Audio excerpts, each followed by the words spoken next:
no puedo creer lo que estoy viendo y cuánta falta hace que haya un puente de acercamiento. Yo quería hacer una pieza en ese puente de acercamiento. Ese era el rol que yo quise cumplir. Primero porque sentía una empatía, un cariño, no sé qué era, pero era como decir, ellos se merecen lo máximo que yo pueda dar.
Y bueno, y un día ahí yo tuve claro qué era lo que yo quería hacer. O sea, cuál era el rol que yo quería cumplir ahí. Así, me acuerdo perfectamente en el lugar donde estaba parada y todo, porque yo dije, qué tengo yo para ofrecer?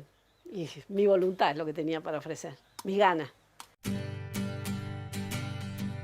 Esta es la historia de Roselina Clemencia Cabrera, más conocida como Nené Soneira. Una mujer que dedicó toda su vida a garantizar los derechos de quienes habían sido ignorados históricamente. A los 17 años fui a visitar a una hermana mía que era maestra en Misión Nueva Pompeya. Había ido de Mendoza a trabajar en una escuela primaria de chicos aborígenes y criollos también, en el 71. Y bueno, la fui a visitar en unas vacaciones, un enero me acuerdo, de mucho calor, y me quedé absolutamente impactada con lo que vi. Y bueno, le dije a una monja que había ahí, que era la que nos dio asiento, digamos, a todos, que nos convocó, que si tenía algún lugarcito para mí, que yo quería ir a vivir ahí.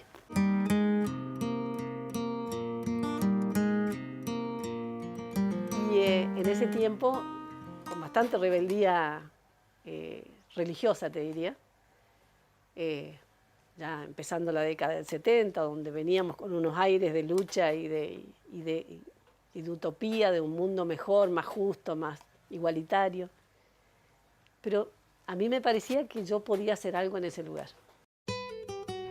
Aquellos años en Misión Nueva Pompeya fueron absolutamente formativos para Nené. Allí conoció la pobreza extrema en la que vivían los aborígenes del impenetrable chaqueño, pero también conoció la dignidad con la que se enfrentaban a esa situación.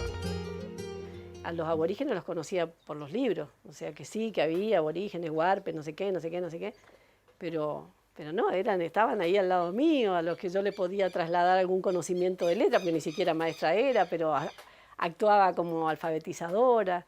Ellos me enseñaban wichí y yo trataba de enseñarles algo de castellano, y así nos pasaba a todos, o sea, no era una, sino que éramos varios. Era como estar en 1700, qué sé yo. Gente que no tenía acceso al agua, o sea, tenían que ir a pedir de favor agua en el aljibe que había en la misión franciscana. Y caminaban kilómetros a lo mejor para eso. Uno los distinguía porque llevaban tal o cual ropa, porque no tenían ropa para cambiarse. O sea, yo sabía que tal era, no sé, Juan Pérez, porque tenía la camisa verde oliva. Y bueno, después empecé a descubrir que además del límite de la pobreza y del abandono, digamos, había una riqueza impresionante de la gente, impresionante. Con sus ganas, sus antiguas convicciones políticas y las experiencias recién adquiridas, Nené decide continuar por otros pagos el trabajo comenzado. Un matrimonio que había sido parte del grupo y estaba en un lugar que se llamaba el Sausal de Pérez, el Sausalito, depende quién lo decía, o Cipojí, como dicen los paisanos, nos pedían que nos quedáramos, que los acompañáramos en Sausalito, que nos necesitaban. Y bueno, nos quedamos ahí. O sea, era una monja la que convocaba. Y después fueron los sacerdotes. Yo era laica y nada que ver, digamos, con el tema religioso. Pero bueno, o sea, yo era muy rebelde con la iglesia en la ciudad. Habían cosas de hipocresía, de forma, que yo me había dado cuenta que no servían para nada, o sea, que perdían lo esencial, lo perdían a Jesús en el medio, digamos, en el medio de tanto boato, como decíamos hoy. Y me había hecho muy rebelde a eso. O sea, la mayoría éramos peronistas, nosotros habíamos trabajado en Unidad Básica en Buenos Aires, o sea, teníamos una mirada desde esa perspectiva, desde la inclusión, desde los más pobres, digamos. Algunos lo veían más políticamente, otros más por lo religioso. Diego, por ejemplo, era misionero.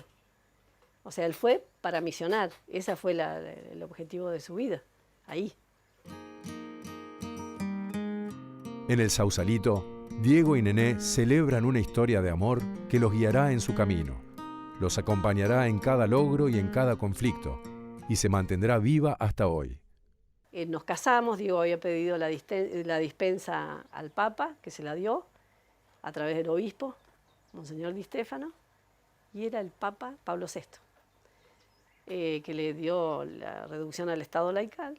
Y bueno, nos casamos, cuando le llegó, nos casamos, ahí, un casamiento lindísimo, porque no teníamos más que un lechón para compartir y de pronto empezaron a llegar invitados que no habíamos invitado porque era toda la gente que conocíamos. Por supuesto, sin ropa de gala ni nada de eso. Y llegaban alumbrándose con la luz de las linternas. Iban llegando a la noche los paisanos de todos los lugares, de todos los caminitos del monte y nos juntamos una cantidad.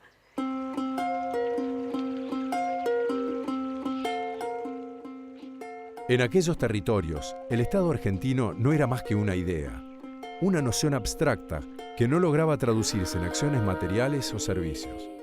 Porque en realidad no había Estado, ahí no había nada, no había camino, no había luz, no había agua, no había escuela, no había nada. Nada en ese sentido, nada institucional.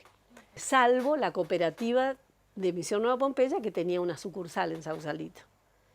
Y habían roto con la monja esta, las relaciones, digamos, y querían independizarse de Misión Nueva Pompeya. Ahí había gente criolla, blanca, gringos, te diría, pero pocos y con una mirada diferente, era más utilitario, ¿viste? Más de, bueno, a ver, yo compro cuero, compro iguana, compro leones, compro qué sé yo, era un negocio, digamos. Esta monja vino a nuclear a un grupo de gente para estar al servicio de los aborígenes específicamente y también de los criollos, que también estaban en una situación difícil, pero no tanto como los aborígenes. Y en todo momento nosotros lo que quisimos era apoyar esta iniciativa, o sea, ser puente entre ellos y los blancos, o sea, el Estado Nacional. Y ellos se sentían argentinos, absolutamente argentinos. Pero eran argentinos que estaban al margen del camino.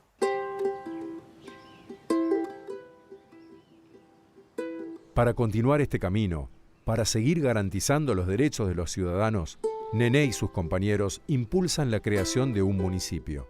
Bueno, Diego fue el que vio con claridad de que tenían derecho a tener parte del Estado en ese lugar y que era una herramienta que necesitaban de decisiones políticas, porque obviamente en un municipio se definen muchas cosas y hasta ese momento todos lo definían los de afuera, cosas importantes, digamos.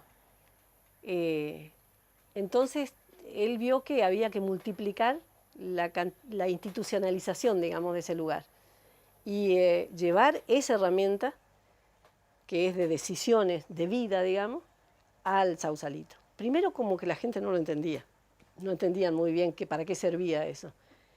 Y bueno, poco a poco con el ejercicio de el ejercicio del poder, digamos, fueron entendiendo todo lo que implicaba poder decidir sobre muchas cosas de tu vida. Y en 2 años pudimos tener autonomía, digamos, soberanía política. Y también económica, porque también nos dieron presupuesto. Con las nuevas herramientas políticas, los reclamos de los aborígenes comienzan a hacerse oír. Teníamos un cacique que era muy claro, muy claro. En realidad, él fue el que fue a buscar ayuda de los blancos, como decían. Y ellos tenían clarísimo que querían trabajo, educación y salud. O sea, esas 3 cosas iban a pedirle al gobierno provincial en el año 71. 71, 72 estaban en eso. Él se calzaba la yica con una torta a la parrilla y ahí salía a caminar, y así salió a caminar para pedir ayuda y decir: nosotros existimos en ese lugar del país y queremos tener escuela, queremos tener puesto sanitario y queremos tener trabajo. Así fue que empezó todo en realidad.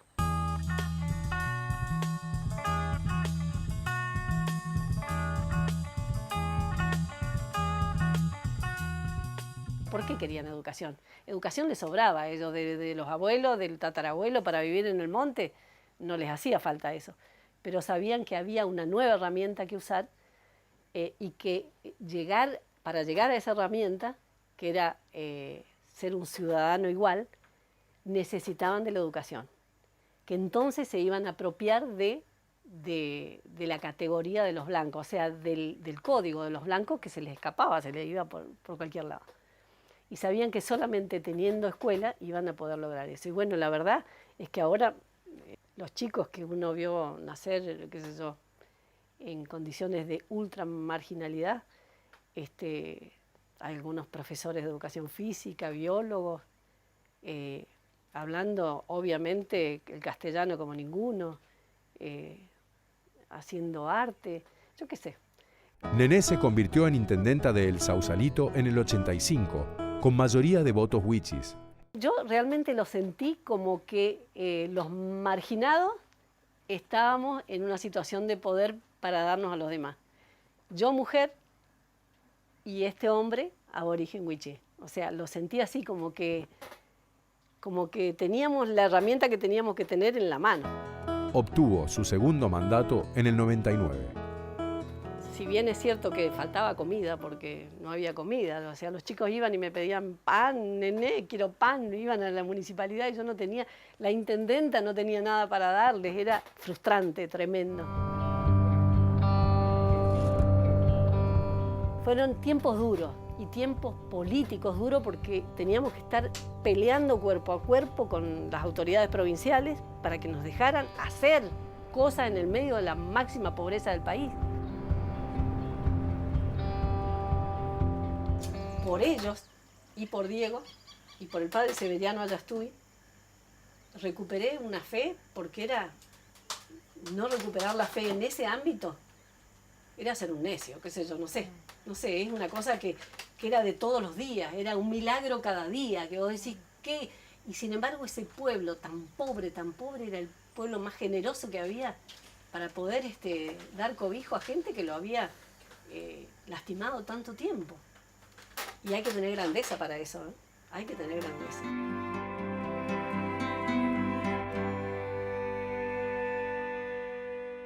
Fue lindo, digamos, la experiencia de ser mujer en un lugar tan complicado, digamos, con una comunidad criolla que era muy radical por contraponerse a los aborígenes, digamos, para tomar distancia, para hacer lugar de pelea, vamos a decir, de pelea pacífica. Ellos adoptaron el radicalismo y los aborígenes eran peronistas porque habían sido personas gracias a Evita y a Perón.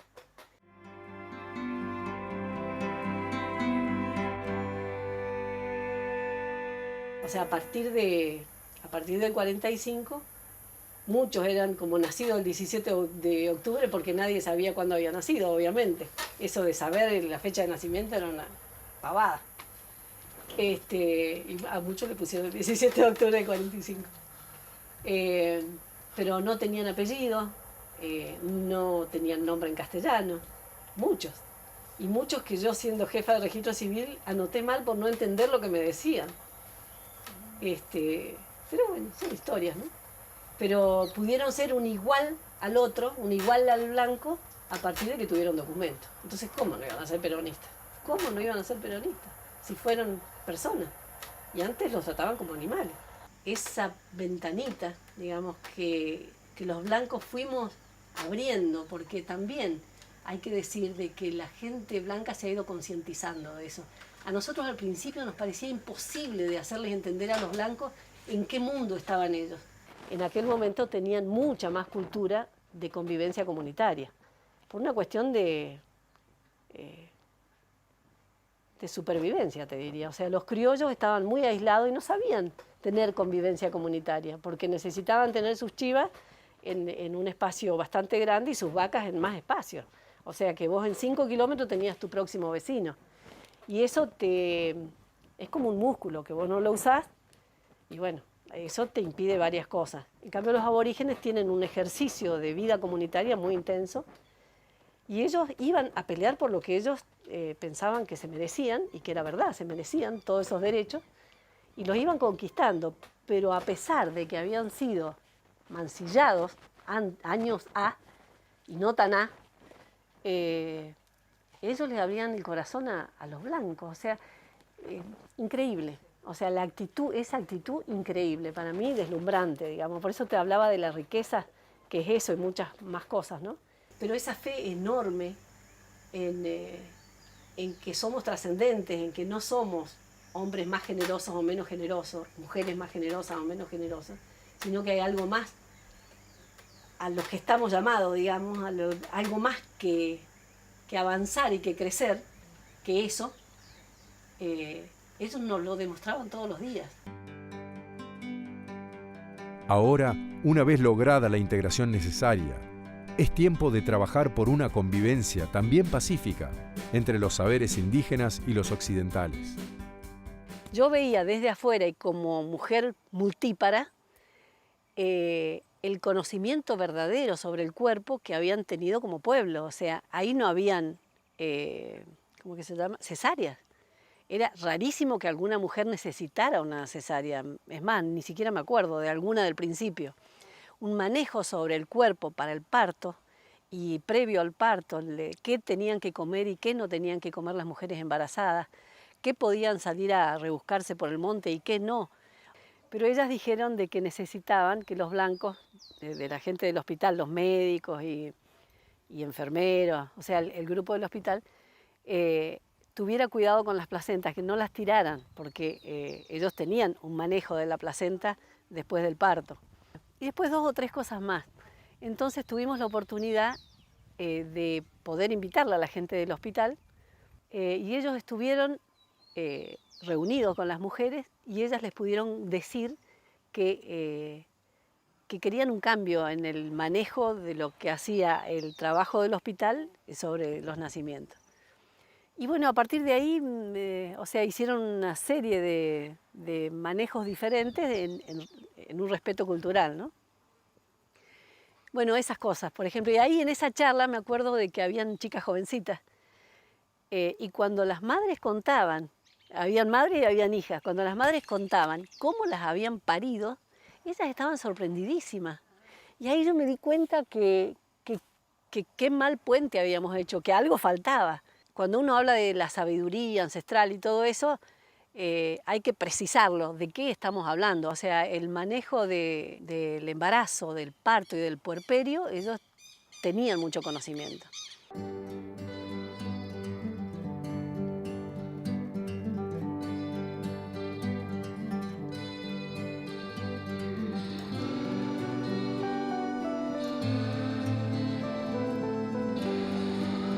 Durante aquellos años de trabajo y compromiso, Diego y Nené criaron 8 hijos en el Sausalito.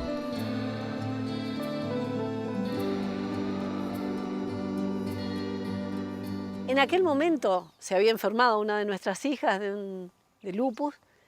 Y dijimos, bueno, hasta acá, esto no da para más, tenemos que irnos, tenemos que cuidar a nuestra familia. Nosotros habíamos hecho un desbalance, me parece a mí, en cuanto teníamos demasiada vida externa y habíamos cuidado poco lo necesario en la familia. Y terminamos muy cansados, porque se nos agregaba el hostigamiento partidario y allá no te podés dar ese lujo. O sea, en los lugares donde vos tenés que generar con otros posibilidades de vida, no debería darse la comunidad política, te diría, el lujo de hostigar a los que están haciendo algo. Hay que cuidarlos. A cada recurso humano, piense como piense, en ese lugar vale oro.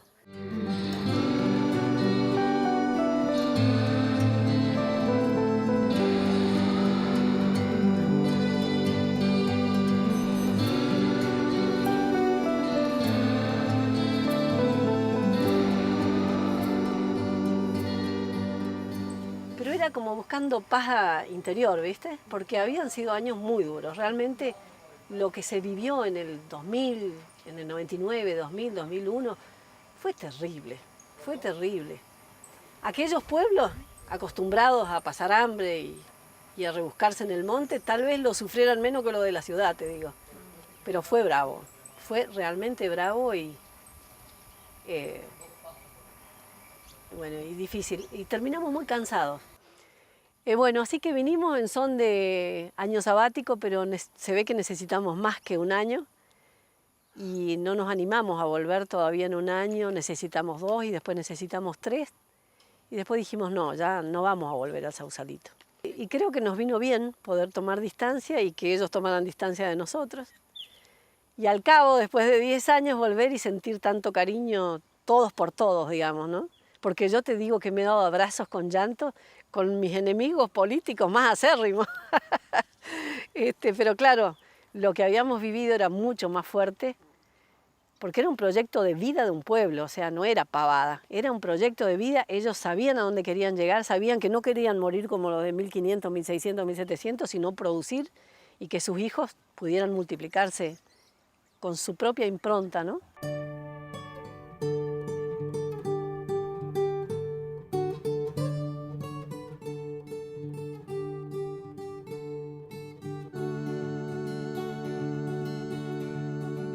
Construir un estado presente es llegar a todos lados. Es luchar por la luz, el agua, la educación y la atención sanitaria. Es mirar al otro, reconocerlo como persona, escuchar su voz en los momentos más decisivos. Es garantizar derechos y generar trabajo. Es potenciar los recursos produciendo en equipo. En cualquier rincón de nuestro suelo, desde cualquier rol que se nos asigne, hacer la patria es contribuir al desarrollo colectivo.